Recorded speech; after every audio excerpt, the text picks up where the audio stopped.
Postgame from the Hat Parker Arena. Final home game of the regular season for the Kings. A disappointing 4-1 loss to the Capitals as the Capitals now jump back up 4 points with associate coach Dwight Lee. And I think an unfortunate one tonight, coming off a big win last night. But really, it was just kind of the start to this game. The Capitals, took a 2-0 lead and they carried it right to the very end. Yeah, they came out hard, and we got outworked in that first period, and so it's very disappointing. And then once we kind of got into the game, we started having some success, but we digged ourselves a bit of a hole there. Well, there was a common theme with those two goals, and they were just odd man rushes. One was a pass across, and then the other one was just a shot and a goal. Yeah, and kind of a theme for the season, giving up too many of those, and one back door and one where we gave the shot to the goalie, and they did a good job executing on their chances. Then we go to the end of the first period, and another last second goal here, and you thought it would be great the rest of the way. Short-handed after a tough first period, Jackson Feuder gets the crowd in it with a big goal on a breakaway. Yeah, that definitely gave us some life there at the end of the period. Got sprung for a breakaway and made a nice shot there. Well, what about Jackson Feuder's game overall? It was obvious he was the best King out there on the ice. Then he had that goal. He was throwing hits left and right, and he's that's really becoming a very strong energy player for this Kings team. 100%.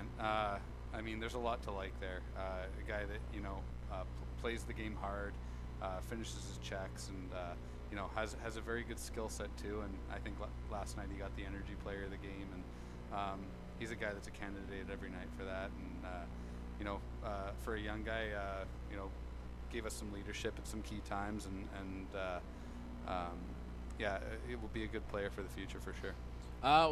Second period, you kind of figure again that momentum off that last minute goal would carry over, but you guys just couldn't really seem to generate much in that second period.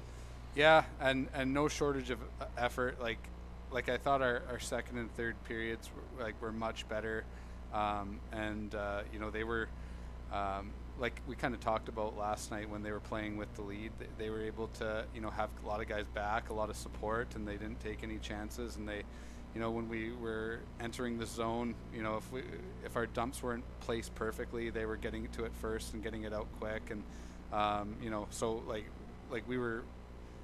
I thought our group, if we would have played with the desperation that we came with in the second and the third, especially the third, and we're able to bring that earlier on, I think we might have had a different hockey game, but too little too late. Well, obviously now it's do or die coming up for this Kings team. We know it's been an up and down season, and really a lot of it, you could say, is a matter of consistency for this Kings team from game to game. And obviously there's no room for what's the word I'm looking for? I lost the word. But obviously, your season's on the line coming up on Friday. Yeah, like no margin for error kind of thing. Yeah. It's been a bit of a moving target as we've gotten better. I can see Cowichan's also made improvements, so it's going to be a key game on Friday. And then, we're up.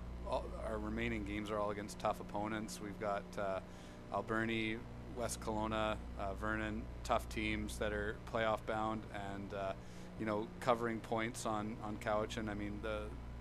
The Friday road game, that's a must win. They're all must wins at this point, but to give ourselves a chance, we gotta come away with a win on Friday, and then we've got to cover some ground with some big games against some tough teams. So we're in it. Our backs are up against the wall, and we need to bring our best and finish the season out strong. Exactly. Backs against the wall. 4 home games left.